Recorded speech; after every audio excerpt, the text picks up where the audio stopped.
Section 1. You will hear a conversation between a clerk from a moving company and a woman who wants to relocate to the United States. First, you have some time to look at questions 1 to 6.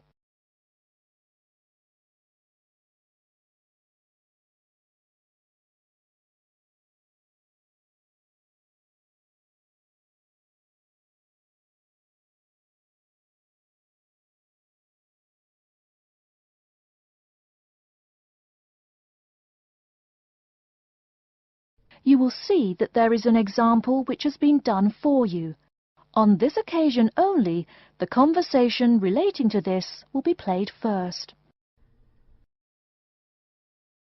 Good morning, ma'am, and welcome to Australia's moving experience. How can I help you? Well, I hope you can help me. I'm so up in the air right now. Just calm down now. Let me guess. You're moving and it has you a little confused. That's it exactly.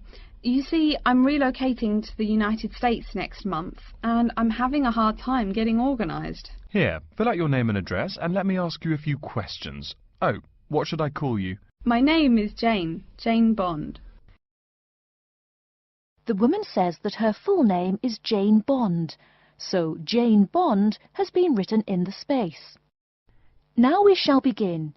You should answer the questions as you listen, because you will not hear the recording a second time. Listen carefully and answer questions 1 to 6. Good morning, ma'am, and welcome to Australia's moving experience. How can I help you?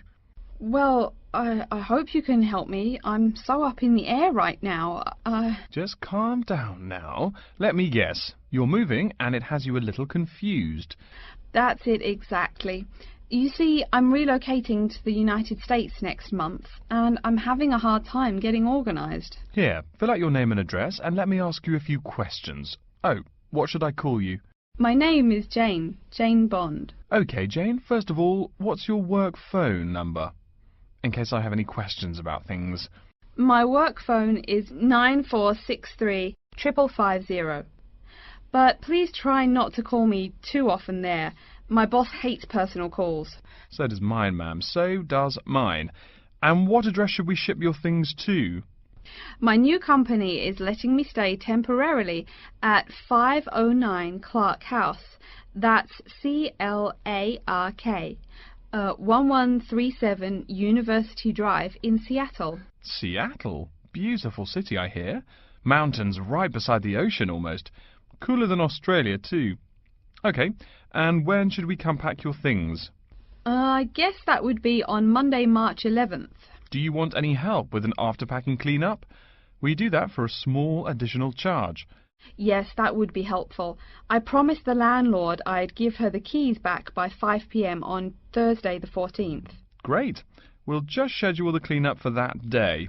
That way, the place will smell clean and there'll be no dust. Well, you do think of everything. Oh, how much is this going to cost? Here is a list of our basic prices. Oh dear, this seems rather expensive. Yes, ma'am, but you're paying for the best. We're careful and we're fast. Like we say, the only thing we break are speed records getting you moved. Well, maybe that's so. Oh, I nearly forgot to tell you. I don't want my furniture shipped with me. I won't be looking for an apartment till after I arrive in America. Would it be possible to put my furniture in storage here for a month, then have it sent along later? Of course, we do that all the time. A couple of other things. Here at A Moving Experience, we try to pack your things logically. We don't just throw stuff in boxes. Before you hear the rest of the conversation, you have some time to look at questions 7 to 10.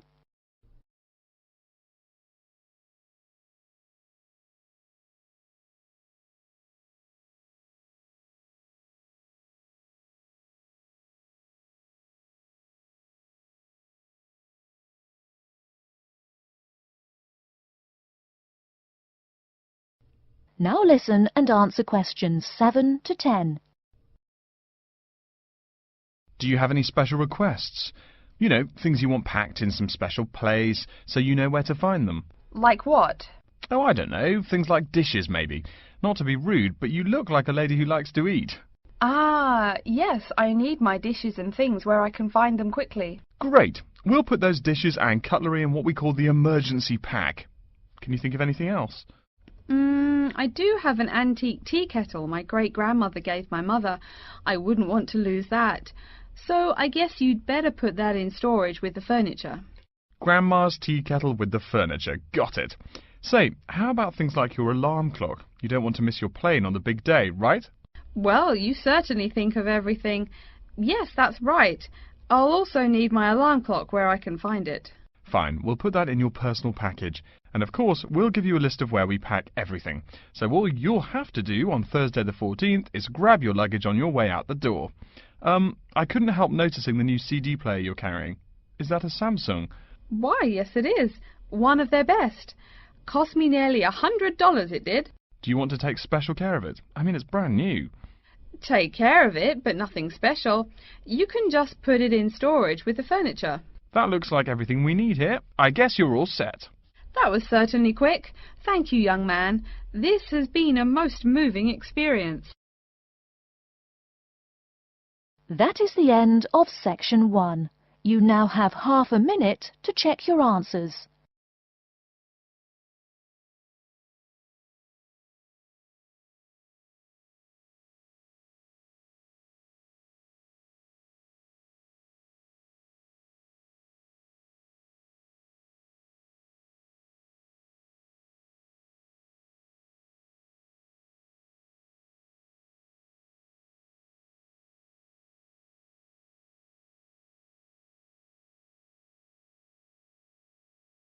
Now turn to section 2.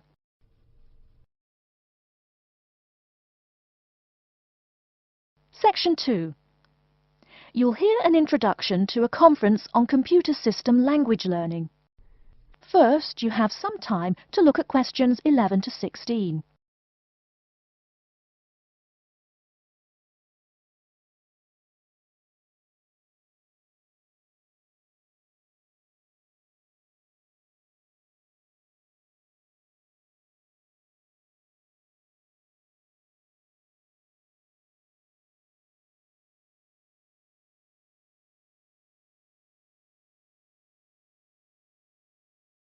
Now, listen carefully and answer questions 11 to 16. Good morning, everyone, and welcome to the second annual Wallabaloo Conference on Mastering Computer Languages. I hope you all had a good trip. Before we get underway with today's program, let me fill you in as to what's on tap for tomorrow, Sunday, February 19th. At 9 a.m., right here in the main hall, we'll be hearing a lecture from Dr. John Smith about computer as teacher. Professor Smith from the University of Melbourne is a world-class expert in the field of computer-assisted education, and his talk promises to be both stimulating and informative. Immediately afterwards, at 10:30, there will be a presentation of papers by various delegates. That, however, will take place in the garden room on the ground floor.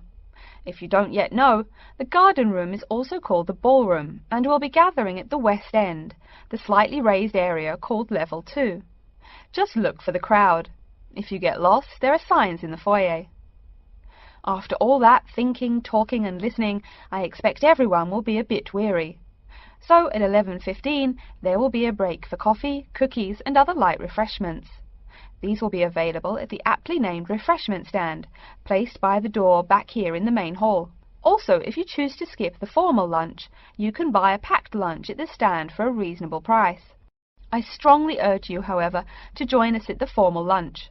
That won't be till 1 o'clock sharp, so you have time to stroll about town a bit. We'll be eating at the Seaview restaurant. The restaurant is located right here in the hotel on the top floor. It's a good dozen flights of stairs, so I suggest you take the lift on the ground floor, eh? If you're not fond of fish, there's an all-you-can-eat barbecue available as well. They even offer wallaby meat. After lunch, we'll troop back downstairs to Level 2 in the ballroom for the presentation of further papers, which will begin at 2 p.m. Please try to be on time. I know you'll be a bit tired after lunch, but the ballroom echoes so with people coming in late. Thank you in advance. Once we've heard the papers, we'll break for afternoon tea at 3:10 p.m. No need to walk. The manager of the refreshment stand has graciously agreed to have tea served in the ballroom. He's even promised us some special scones, baked from a recipe of his dear old Scottish grandmother. Then, tea being drunk and scones munched, we'll retire here to the main hall for some closing remarks and questions. So, by 5 o'clock, we should have the conference wrapped up. But the fun isn't over. This is Australia, mates. We'll be flocking to the hotel's own Palm Lounge on the east side of the foyer for an informal reception. You can relax, mingle with the other delegates, and let your hair down a bit. This will run from 5:10 to 6:10, though you're free to stay as long as you like. The lounge manager has informed me that for the duration of the actual reception, you can have all-you-can-drink beer for $20 with purchase of an advance ticket. Before you hear the rest of the talk, you have some time to look at questions 17 to 20.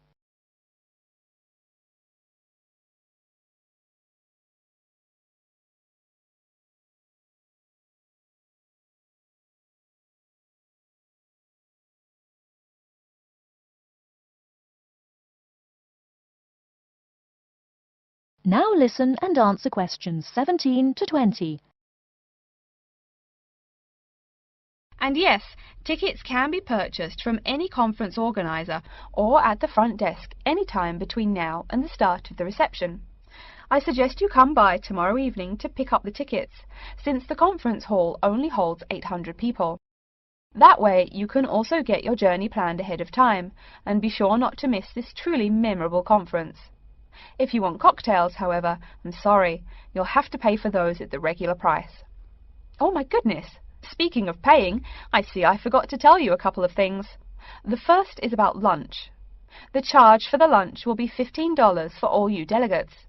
If you have guests with you, the cost is $25 for the general public and $6.50 for children under the age of 10. That's $15 each, not total for everyone. Another item is about the lunch menu.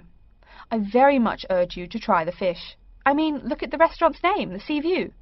As the name suggests, it is a famous seafood restaurant.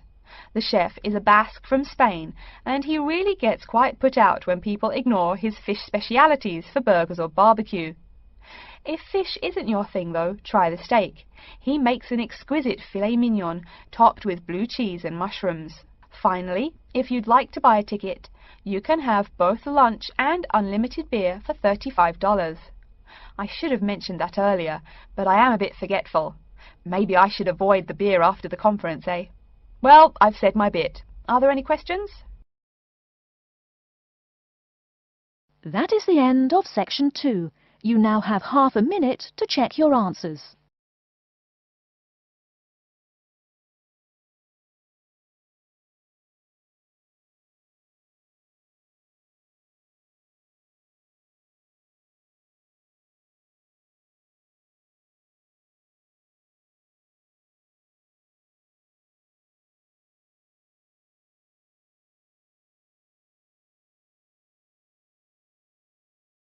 Now turn to section 3.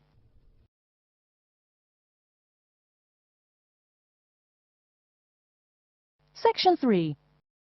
You will hear a student called Tina asking Professor Van Diezen for advice on choosing courses. First, you have some time to look at questions 21 to 26.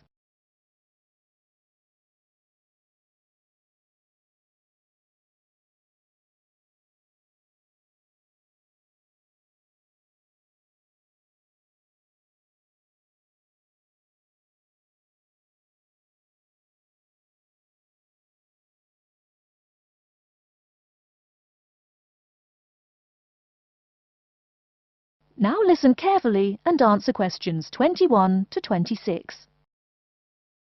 Hello, are you Professor Van Diezen? Yes, I am. And who might you be? Oh, sorry, my name is Tina. I'm a freshman here. They told me I should ask you for advice in choosing courses. Well, that's part of what I'm here for. Please come in and sit down. Now, what are your questions? I almost don't know. Everything is so confusing. Like, what is a specialized course? Oh, easy. A specialized course is one that is compulsory, meaning it's a requirement for your major, and regular, so you can't place out by taking a proficiency exam. That sounds pretty strict. Then what are all these general courses? I seem to have to take so many. Nothing to be alarmed over. These are courses open to all students and not directly related to your major. The university offers these general courses to choose so that you can become more well-rounded individuals. For example, I see you're a microbiology major, so it might be a good idea to take some literature or history courses so that you can know something besides all science. You mean these courses are like for fun? That might be one way to look at it, but don't tell the literature professor such a thing. Think of a general course as the opposite of a specified course. A specified course is one that pertains directly to your major. So, can I take any microbiology course I want? Let's see. Oh, those courses used to be open to microbiology students only. The good thing is now it's open to students on a flexible schedule, so it's not only for full-time students. So the answer is yes, if you have the instructor's permission. May I ask you why you chose microbiology? Well, I also like plain old biology too. You know, full-size animals. I might even become a veterinarian. Could I take some biology classes? Well, they are open to full-time students only, which I believe is what you are. I don't know how a freshman would get along with microbiology, though. I mean, most of the students presently looking into it are from off-campus. Off-campus? Yes, you know, people who use it in their work at hospitals, laboratories, even a police detective. Why did you choose microbiology, if I may ask? I don't think you quite answered that. Well, eventually I want to be a doctor. At least my dad tells me so. If I may say so, young lady, you seem a little uncertain. Still, I think that might be a good idea for a career. Of course, if you're thinking about being either a doctor or a vet, you should take some medical science classes before you even think of applying to med school. Great! What should I take? There is one small problem. The new medical sciences building is under construction, so there are no experimental facilities available until next year. I'm afraid you'll have to wait. But don't forget to take those courses at the first opportunity. Oh, bummer. Is there any other course you'd recommend for someone like me? Well, since you seem to like animals, have you ever thought about looking into environmental science? No, I never really thought about it before. Is it worthwhile? Quite. In fact, it's the fastest growing subject on this campus. Before you hear the rest of the talk, you have some time to look at questions 27 to 30.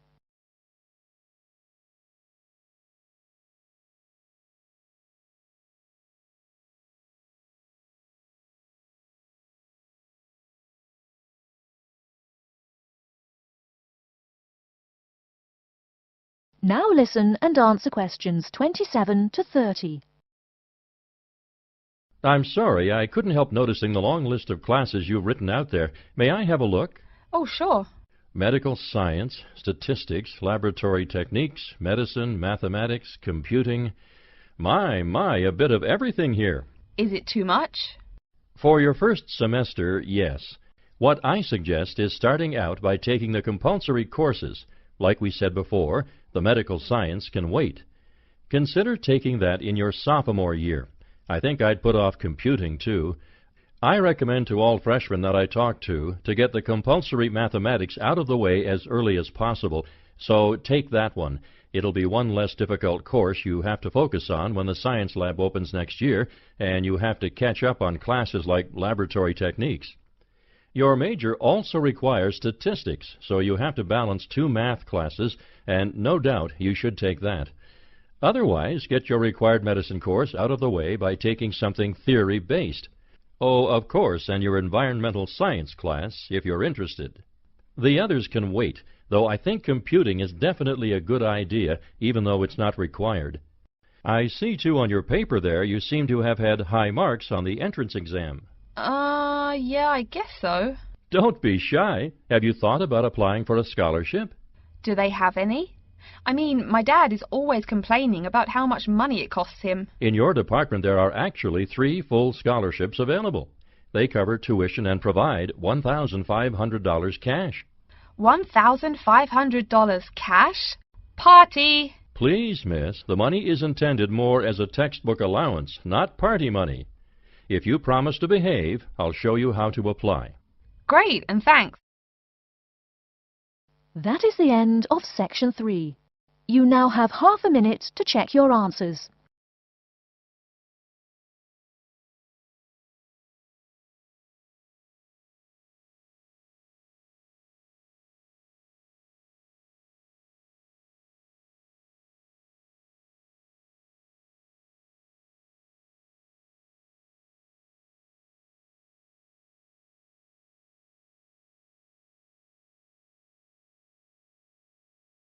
Now turn to section 4.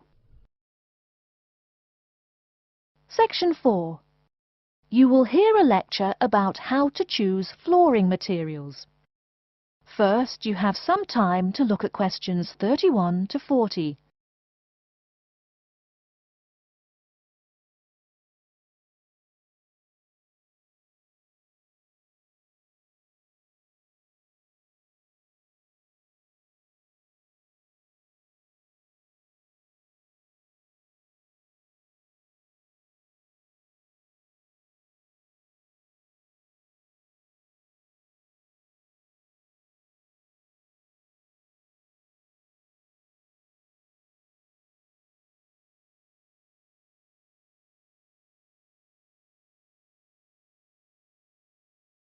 Now listen carefully and answer questions 31 to 40.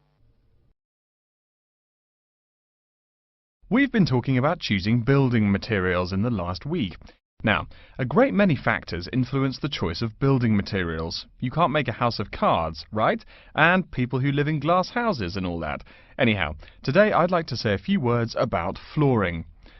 Some artificial materials can be used, like plastic for instance, which offer mixed blessings when used as a flooring surface. On the one hand, plastic is cheaper than nearly any other alternative, short of bare ground. Plastic also does not warp like wood. On the other hand, the best that can be said about plastic is that it looks like wood or stone. However, it cannot replace the real materials. As I have mentioned, I'm fixing up a new house. The decorator my wife hired told me plastic does a great job of looking exactly like plastic. Besides, it scratches easily, fades or discolours, and starts cracking within a year or two. So, if you're fitting out a sleazy hotel or plan to live in a trailer park, go with the plastic. Really though, for all intents and purposes, this leaves us with wood or stone as choices for flooring. Stone and wood are alike in at least one respect. Both go through processing before they can be put to use. Since few of us cut our own lumber or quarry our own stone, this is not perhaps a pressing concern. Still, do-it-yourselfers would do well to remember to buy only properly seasoned wood. Unseasoned wood warps, and a warped floor quickly becomes firewood, and its owner quickly becomes poorer. Likewise, except for dull-hued materials like slate or sandstone, most stone floors are polished before installation. The choice goes well beyond just wood or stone. Each type requires many further considerations. A few special remarks are called for when considering wood. For example, as always, aesthetics, personal taste and layout all play roles, as well as the type of house or room. Oh, and certainly don't forget the cost. When it comes to cost, a rule of thumb is that the softer and less exotic the wood, the lower the cost. In the US, for instance, pine is both ubiquitous and cheap. Mahogany is imported and exorbitantly expensive. If you're on any kind of budget when remodeling, it's really helpful to remember to go for the softer woods. Aside from cost, there are still lots of different factors that are important in choosing the best flooring for the job. Continuing with the example of wood, one must consider the effects of each type of wood on the mood of the room. When selecting the best wood to use, particular attention needs to be paid to its grain patterns, texture and colour. In rooms where relaxation or deep thought is the aim, say bedrooms or the study, dark, strong-grained woods are the rule. Here, the grain ought to match the furniture for a feeling of homogeneity. In rooms where activity and motion are typical, the dining room or living room, lighter, finer-grained lumber is more suitable. In such a setting, the wood grain might be useful in offering a contrast to the furniture. This leads to a feel of subconscious excitement in keeping with the room's function. In either case, though, consult a decorator. It is a decorator's job to know what materials to use to fit the function of the room. Though some things about putting together a room are subjective and based on one's individual taste, Materials appropriate to a room's function are much more straightforward. A decorator takes the needs of the customer and uses a mathematical formula rather than subjective words. Since feelings vary from person to person, verbal descriptions of wood types tend to be ambiguous. You want the wood you select, not something approximate. And if you do decide to do it yourself, remember that all wood must be treated with preservatives to enhance its appearance and preserve its natural beauty. In the case of stone, or quarry tile, as flat-cut flooring stone is properly called, a new set of considerations must be weighed up. Simple colour aside, the degree of reflection must be kept in mind.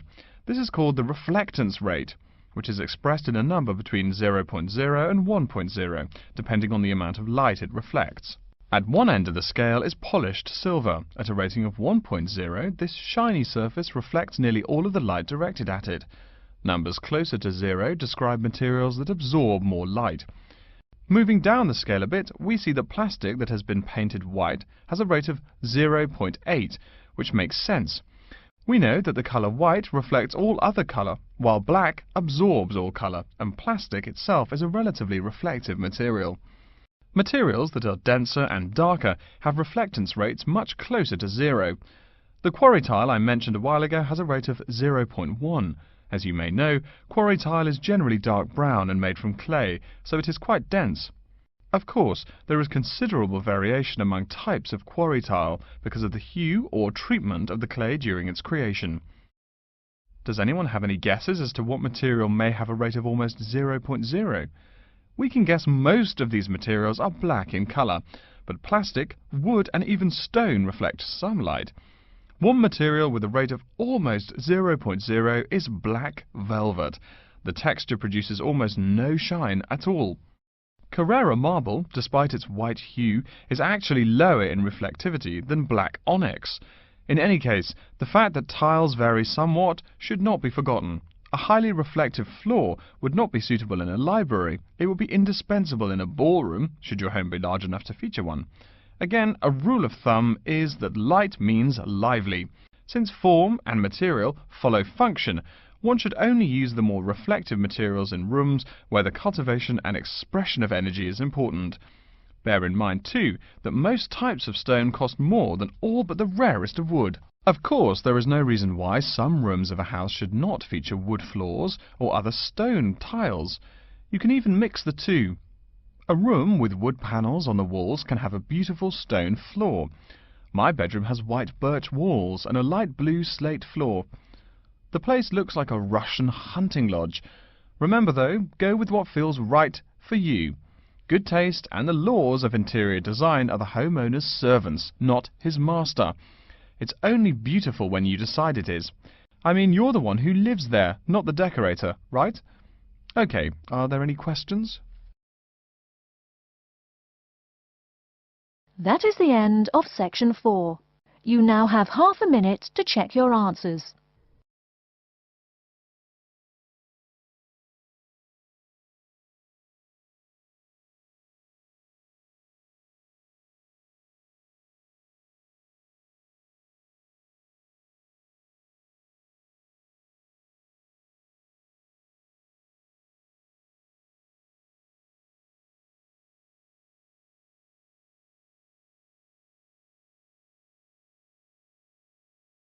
That is the end of the listening test.